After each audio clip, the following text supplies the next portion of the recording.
चिमूर नेरी येथे दिनांक 1 जुलै 2024 ला शेतकरी सुरेश बुढे यांच्या वडिलोपार्जित स्वमालकीच्या शेतजमिनीवर बळजबरीने नेरी शहर व्यापारी असोसिएशनने मौजा नेरी भूमापन क्रमांक 18 क्षेत्र 1.24 हे 8 चौरस मीटर भोगवटद्वार वर्ग 1 असलेल्या जमिनीवर अनाधिकृत पद्धतीने जमिनीचे नकाश वाचन न करता दुसऱ्या शेतकऱ्यास नाहक त्रास देत दमदाटी करीत लोखंडी फलक लावून भूमिपूजन केल्याचा धक्कादायक प्रकार चिमूर तालुक्यातील नेरी शहरात उघडकीस आला आहे।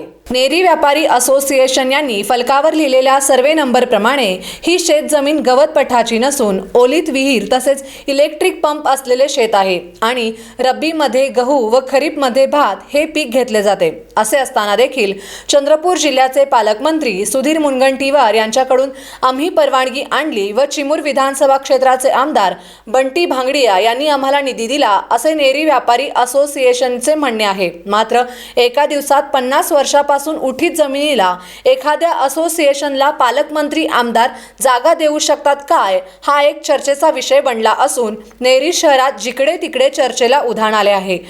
शेतकरी सुरेश बुढे यांची वर्षानुवर्षे वडिलोपार्जित शेतजमीन असून आजही ती जमीन वयवाहित आहे। मात्र नेरी व्यापारी असोसिएशन ऐकून घ्यायला तयार नाही, तर अनाधिकृत पद्धतीने लावण्यात आलेल्या लोखंडी पक्क्या फलकावर केलेले लिखाण सुद्धा चुकीचे दिसून येत असल्याचे बोलले जात आहे। याचाच आढावा घेतला आहे आमचे प्रतिनिधी प्रवीण वाघे यांनी। पाहूया प्रवीण वाघे, स्टार महाराष्ट्र न्यूज, चिमूर।